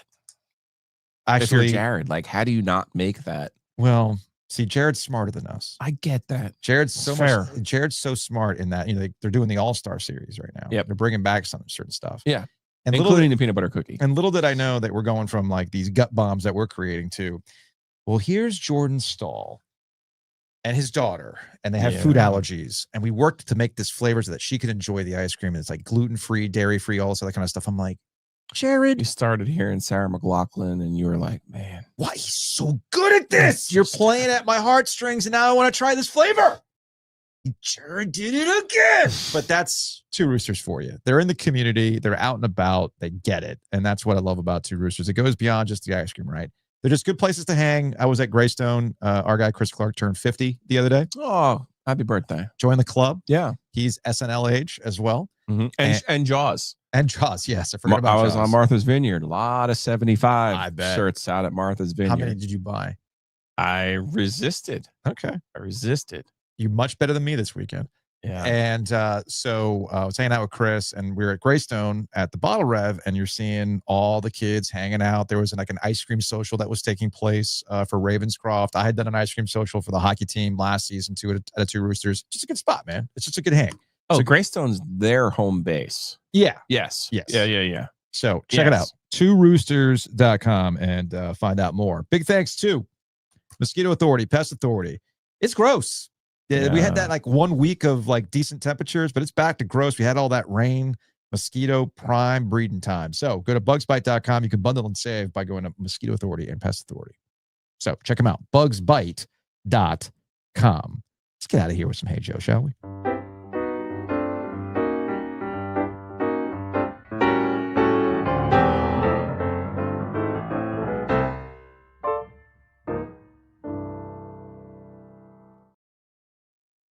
Yes, Cal-El. Panthers are fine. It's preseason. Although I would say that the way the defense has been playing shows you that their one injury, I mean, their second round draft pick had a collapsed lung. I mean, we didn't discuss that with That Jonathan. doesn't sound good. Well, the heat was brutal last week, but we understand. Collapsed lung does not sound good. We understand how thin the defense is. They don't have a lot of depth, and that would be where the red flag starts to show up with the Carolina Panthers. Let's see. From DST, are you guys accepting listener ideas for the next OG Triangle Media Shop drop? Yeah, we'll take suggestions. We're always up for suggestions, things like that. Of course. From Mike, episode 3 is the best. Fight me. Yeah, Revenge of the Sith is the best of the prequels. Oh, Yeah, the less said about Attack of the Clones, the better. And I do think that Phantom Menace has kind of grown on me. Is he saying over the best time. of the prequels or the best period? I mean, if you're saying it's the best of the Star Wars movies, I would fight you. Yeah. But if you're saying it's the best of the prequels, then yeah, I'm gonna go with that. Okay. I'm gonna go with the best of the prequels. Let's go to what do we got here? We got oh boy, we got Bull City coordinators. Our guy Ben. Oh, Why are you tagging me with an Aaron Rodgers story, dude? Aaron Rodgers is enjoying the feel-good vibes at work these days. Should we send him a positive vibes only shirt? A triangle good hat for our friend Brooke? He's energized by both his new surroundings and the familiarity associated with him having a place within a stable and storied NFL franchise. Is it? At this rate? Ben sent me something. Where did he send it to? All I'm saying is that Aaron Rodgers has reached I'm in the best shape of my life. Oh, we're there? Yeah. Oh, I'm rejuvenated. I'm in the best shape of my life. So good. From Kevin. Weight on. No, he's not extra weight on. He's lost the 5 pounds, and that's fine. From Kevin, Joe, when are you going to talk about DK Bonanza, Donkey Kong Bonanza on the Nintendo Switch 2? Figured it would come up during summer, but now it's almost football season. Well, quick thing about that. I utilized the time with the Switch 2 to finally complete Tears of the Kingdom. My ADHD kicks in when I play Tears of the Kingdom. It's very difficult to stay on task. I'm always going on a side quest. Oh, there's a Korok over there. Oh, there's a temple over here. Oh, yeah, I'll get around to it. I finally completed it, which gets us to Nintendo Land. Ken and various others asked about the Epic Universe trip that came out of nowhere this past weekend. You're right. It did kind of come out of nowhere. This is where I'm teaching my children to press their grandparents, pull at their heartstrings to get them to fund trips. And that's what this was. They were like, hey, we got time to go to Epic Universe before school starts. And I said, we don't have the money. I was like, oh, okay. I said, but you Sounds can like an after school special. Okay. So I was like, but you can hit up the Bank of Ovias, and I'm sure your grandfather will be more than happy to say, oh, anything for my grandchildren. They're retired. They got nothing going on. I actually floated the idea like, hey, you want to go down with us and go check it out with my dad? Couldn't do it. But he's like, but the kids want to go to Epic? I go, yeah, they want to go to Epic. I was like, all right, let's go. So thanks to my dad, he funded the trip to get down to Epic Universe. And here's my quick review of Epic Universe at Universal. I did not realize it was located where it's located in Orlando. It's like in the remnants of a Lockheed Martin facility. It's like in the middle of nowhere, Orlando, right? I thought it was near the other parks. It's not. Oh, okay. It's not. So I'll go in order of what I enjoyed. What do you think I enjoyed the most, Joe, of Epic Universe? Something with Mario Brothers. Yeah. The Super Nintendo Land was overwhelming. Okay. So you go into this warp pipe, you emerge from the warp pipe, and then you're like there. Yes. They hit all the noises. They've got blocks. You hit the blocks, it makes the coin noise, all that kind of stuff, right? They have these interactive games, so of course they dupe you into buying a wristband. What? Shocker! I think the wristbands were like $60 a pop. But they're interactive. There's an upcharge. It's an interactive. If you do this and you get the 3 keys, you get to go fight Bowser Jr. Sorry, Mario. So Our princess is in another castle. And it's going to cost you $120. They got me, man. They got me. So Nintendo Land, the theming of Nintendo Land, both like the actual Mario Brothers setting and then the Donkey Kong setting, are incredibly well done. And they've got little Easter eggs all over the place. Like I wasn't expecting to see Pikmin, which is another video game. And I was like geeking out like a dork. It tracks. It does track. I'll rank these in order of attractions very quickly. Donkey Kong Minecart Madness would destroy Gilio's neck. Yes. It's very janky. You would come out in a wheelchair. It was entertaining, but as I actually thought of you, I'm like, oh my goodness. No. I thought Space Mountain was rough. Oh, No. Gilio would be in traction. But Minecart Madness was very, very entertaining.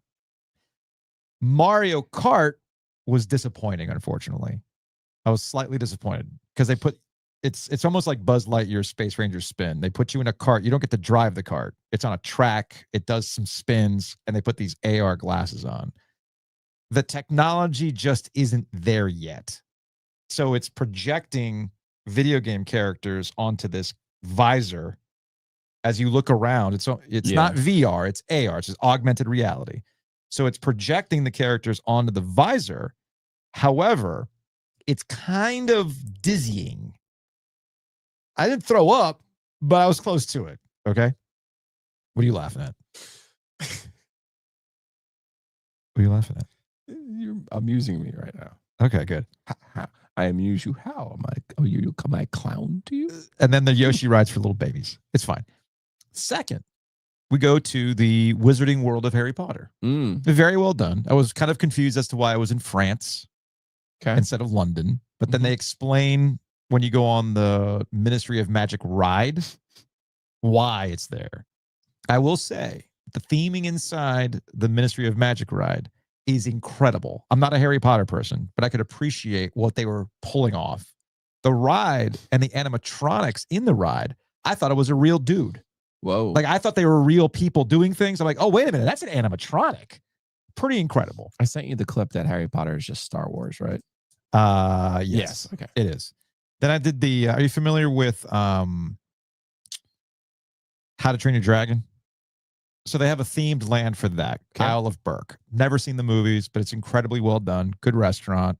The roller coaster's pretty tight. Different than Game of Thrones, Khaleesi's dragons. Right, because it's the kids. There's no brother, sister in a corner incest, doing the dragons and porn. there's no ride where you climb a tower, see something that you can't unsee, and then drop. Like, there's nothing like that. Okay, you don't get to decapitate anybody in this one. Interesting. It would be interesting. At the end of the ride, you don't watch against a Hodor. Yeah, at the end of the ride, you don't see your dad get decapitated. Hold the door. That'd be fun. Hold the door. So I thought the theming was done. If your kids are into How to Train Your Dragon, they'll really love that land. Totally different. And then there's Dark Universe, which is all the classic Universal monsters: Frankenstein, the werewolf, Dracula, all that kind of stuff. Right? You had time for all this shit in 2 days, dude. We did it in one day. We got there at 9:30 in the morning. We left at 10:30. And then we did the Stardust Racers roller coaster, where I almost blacked out. That was fun. No blacking out, Joe. Almost blacked out. I got tunnel vision on that one. It's not as good as Velocicoaster in Jurassic World and Islands of Adventure. Now, you want to talk about Gilio? You want to see a grown man die on a roller coaster? That'll be Joe on Velocicoaster. I can't even go on like you can't even do Thunder Mountain. Spin around on. I have been on Thunder Mountain. Okay. No, I remember. Are we done with your rankings? Oh, but then I went to Blizzard Beach. Oh, okay. On Saturday. Different. No, it's fine. No, Epic Universe it's actually really freaking well done. Like, I was legitimately impressed. Why is it called Epic Universe? Like, I'm thinking of Epic Games and Cary here. So Universal's got 3 parks now. Okay. You've got classic Universal Studios. Yes. You have Islands of Adventure. And then now you've got Epic Universe. Okay. And they've got all the hubs and stuff like that. Now, again, the Stardust Racers was really well done. I enjoyed the roller coaster because it's 2 roller coasters that duel. Ooh. So while you're doing a corkscrew, you can see the other roller coaster while you're doing all this stuff. It's pretty fancy. Wild. It's pretty wild. So I was very impressed what they were able to pull off in the amount of time it took to build this park. And they're going to add some more stuff as well. So I was impressed by it. I forgot that I had to turn a phrase last week when describing Duke's new quarterback that I think Ben enjoyed. Okay. And so he sent me this Photoshop. Joe It's your Giglio Cream Your annual Pants. Cream Your Pants Awards. This, of course, is the makeshift trophy that Duke created out of thin air last year. Look, man, Manny Diaz gets it, dude. He does. Manny Diaz absolutely gets it. I got nothing but respect for Manny Diaz. I wanted to make sure I gave Ben the proper credit there because he did have to dust off his Photoshop. From the YouTube comments from Wes, OG 40 Hands has a nice ring to it. That's when we talked to Whit over at Bond about the beer and some other stuff. We were thinking about what the next beer is going to be. Yeah. Like OG Heavy. He thought we were doing 40s. I go, I mean, we could do 40s, No. right? And then NC State moderator chiming in, like, don't call disc golf froth. Frisbees are kids' toys. Discs are for athletes. The cult is real, man. The cult is real. Let's go to the OG sports phone, shall we? 919-444-2211. Call the OG sports phone and curse or don't. All right, this is from a 919. Let's see what we got here. Hi, this is Joseph in Wake Forest. And I saw a thing where UNCR got some new uniforms, and woof. I hope you talk about it. Have a good day. I appreciate Joseph in Wake Forest using the UNCR. All right, so my brother showed this to me while we were hanging out in line. So this is the City of Oaks.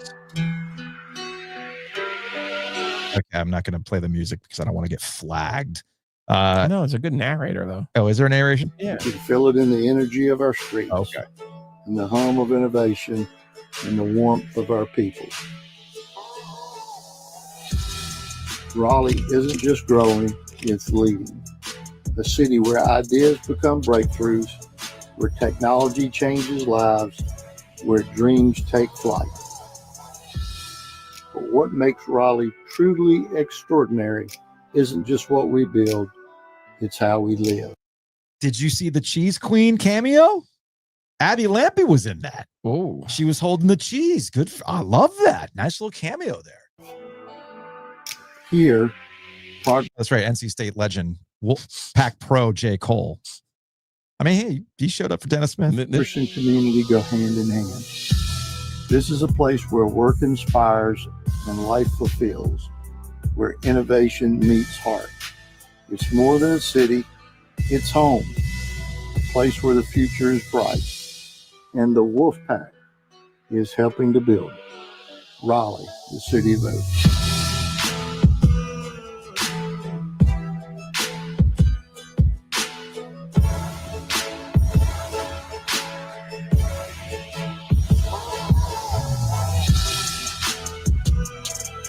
All right, now it's going off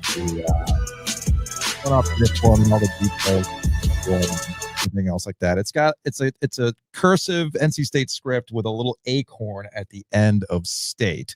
I stand by what I always say when it comes to alternate uniforms and things like that. Ain't for us. If it sells with the recruits, makes fans feel good, all good. Big shouts to my guy Jordan Green, because literally I had to go back on Twitter and see when I first asked for a cursive uniform. Mm-hmm. And it was when Kansas had cursive Jayhawks, when Andrew Wiggins was there in 2013 and 14. That was my first request for a cursive uniform. So J Chops coming through from Adidas there. I like the cursive. I love the helmet. I think the helmet's awesome. The helmet looks good. I think I got no notes. 10 out of 10 for your boy over here. All right. I got a text to the sports phone from a 919. First time, long time. Why does Ovius keep saying Paramount? Is this a GIF versus GIF thing? It's Paramount, right? Anyways, love the show. You're right. It is. It's just how I pronounce it. I don't know why I say Paramount. And when it's actually Paramount. Got me on that one. From a 336, could listen to Wit talk beer all day. Great show. Does Bond do a homebrew club? I don't know. If you want to get educated, you can just email Wit. Yeah. He'll tell you. Seriously. He'll love to talk beer with you on varieties of things. Did you throw out the lime for me or no?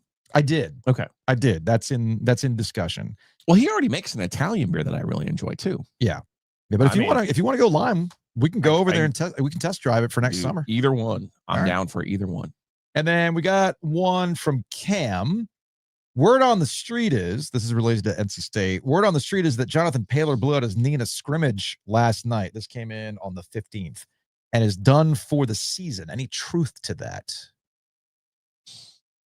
It's a strange world we live in. I will modify this story. I don't think they've put anything out yet. Let me double check about Jonathan Paylor. Let me see what Corey's got over at Pack Pride. I don't think he has because they're nope. Okay, let's start at the beginning. See if Henderson's got anything at Inside Pack Sports. No, they're not. They have too many lords to answer to that they can't put it out. Oh, okay. I see. Yeah. I see. Gotcha. Let me say this. I see nothing. Let me say this. In all of Dave Doran's time, when a player is out for the year, they announce player is out for the year. Mm-hmm. So they haven't had availability. I don't believe they've had availability since this. They had a scrimmage. Mm-hmm. Okay. They had a scrimmage, and lo and behold, it's 2025. Do you know what happens in 2025 when you have a scrimmage? You invite the people who give you the most money. Mm-hmm. Very early in this scrimmage, where the people who give you the most money just happen to be at. Unfortunately, Jonathan Paylor got hurt. I believe it's his Achilles, actually, not his knee. And he will be out for the year. And of course, people are pointing to this. Jonathan Paylor, if you don't remember or don't follow as closely as maybe some others, was their star recruit from the previous recruiting class. Yeah. Did not play a lot last year for whatever reasons. Was kind of sort of behind Kevin Concepcion or whatever mixed bag of reasons there was, right? Yeah. But was going to have an expanded role this season, both as a potential running back and catching the ball out of the backfield and also as a slot receiver. He was supposed to have an expanded role this year. Unfortunately, the injury happens, and obviously that's not going to be possible this year. So, but I will say, in Dave's defense, they've always announced when a player's out for the year. They've always done that. So that's been one consistency. Yeah, it's consistent. One thing I've looking forward to this year is the implementation of the availability list. And I tell you right now, Dave Doran is not going to be happy about that amongst however many coaches. But the truth of the matter is, with gambling the way that it is and the money that NC State is making from legalized gambling, I'm sorry, but you have to participate in stuff like this. So, the thing with Paylor, that's the thing that people were mad about.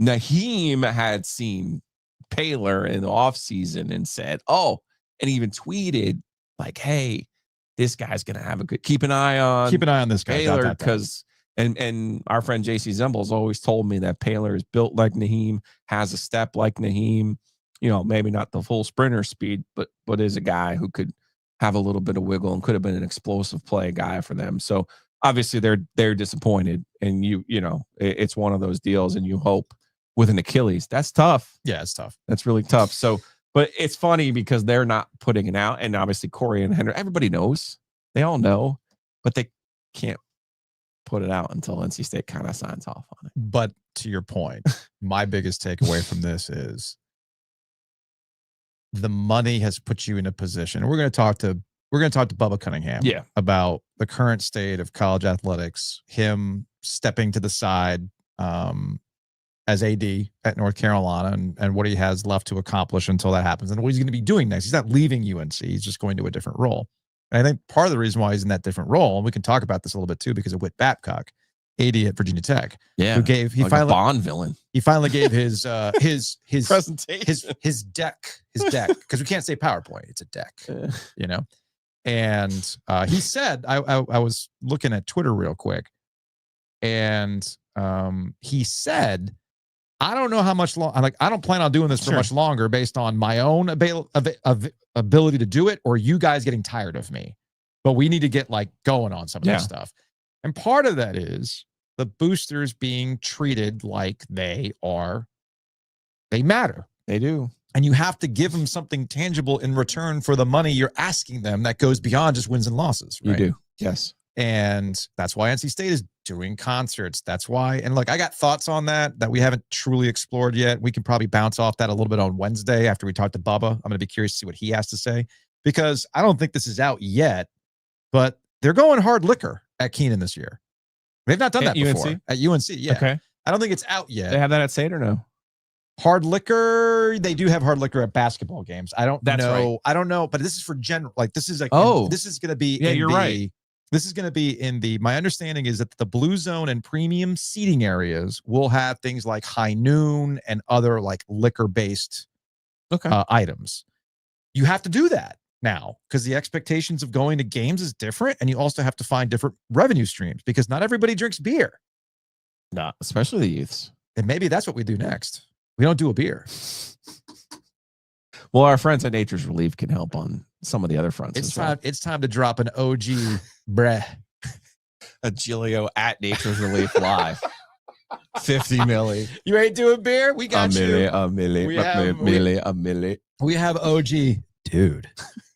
Is that what we call it? Chill. Yeah, man. Chiller. Anyway, should be an interesting conversation with Bubba. Because all these schools have to act like actual professional teams now and bring in all these revenue streams. It's a business, man. We've known it's a business, but that's out the freaking window now, thanks to the House settlement. Already passing along those extra payments as a tax on the fans. So, Good stuff. But here we go. But to wrap the point on what's going on with the injuries and stuff like that, you can kind of keep that in house as best you can. And yes, I understand that the sites that cover these teams have a little bit of an omerta when it comes to certain matters. That's not true of the fans, though, because you paid this money that makes you an insider, and you're going to text your friends, "Yo, did you see what I saw?" I got and then that gets out. Texted to me very quickly. Yes, very interesting stuff. Anyway, that's going to wrap it up for today's show. Thanks to everybody who's been watching live randomly on a Monday. Thanks for accommodating changing the schedule today, and thanks for being part of the OG Fans YouTube membership. Reminder: you have to go to the desktop version of YouTube to join, and it's just $5. Okay, so let me make sure I got this right, by the way. We're still on summer protocols this week. Yes. No show tomorrow.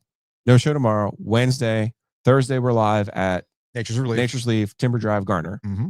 Friday, Mailbag is back. During the day. Yes. And then at night is night 0. Mm-hmm. We have Michael Felder. We have Matt Brown. Mm-hmm. This is a free event. It's $10 at the door. It gets you OG Light. So $10, and basically you're paying for a beer. You're paying for a beer. Yeah. Okay. That sounds good. That's at Bond Brothers and Cary. Mm-hmm. All right. Saturday is the OG Sports Podcast Festival proper. Yes. And the doors open at 6. The first act goes on at 7. And you're going to have to wake me up with an EpiPen at 8:30. Do you need my mom to make Cuban coffee? Ooh. She'll bring Cuban coffee. I know I haven't done a show sober at the Rialto, so maybe I'll have to do that. Little cafecito. Right? Like I have not. My mom can bring it. My mom can bring it in a thermos. I know people at the Rialto that will allow us to bring an outside. That's Saturday. Beverage. Yes. Okay. And then next week. We are back to our normal protocols, or no? We want a full week of football. We are waiting. We will be back to we're still doing a Monday, then Wednesday. Okay. But then things get wonky because we're going to be doing an OG After Dark that night. Thanks to our friends at Bloom and Blinds. Yes. And we'll have 2 because Monday, how do we not? So for TCU and Carolina. Right. So what will happen is Labor Day week, we actually go back into normal protocols. After the Carolina game, we'll have a show Tuesday. We'll have a show. Well, no, we're going live Monday night, but then we'll have a normal show Tuesday because there will be a lot of college football stuff to talk about. So it'll be a lot of fun. And then the NFL's back. Look, boy, the NFL is here quickly. There are so many ways there are so many things that have happened in the last couple of weeks that just basically say, sorry, family, I'm never seeing you again because football is back. That's just the latest example of it. We'll see you Wednesday.